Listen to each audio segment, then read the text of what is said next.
पत्रमर्पणम् काण्डात् प्रणहन्ति परशं परस्परि एवानो दुर्वेण प्रत्नो सहस्रेण सतेन च नाव्याशिदन्तरिक्षगुंशिष्णोदयो शमवर्तताग्रे पद्भ्यां भूमिर्दिशस्त्रो तथा लोकान् कल्पयन्नं तदीयमस्तु गोविन्दं तुभ्यमेव समर्पये।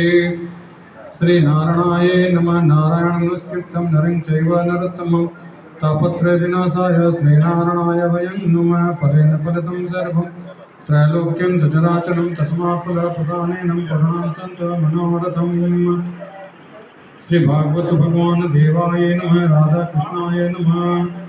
कृष्णाय वासुदेवाय देवकी नंदनाय च नन्दगोपकुमाराय श्रीकृष्णाय वयं नमः। नाभयाश्रितं कृष्णोदयोः समवर्तताग्रे पद्भ्यां भूमिर्दिशस्त्रो तथा लोकान् कल्पयन्नं तदीयमस्तु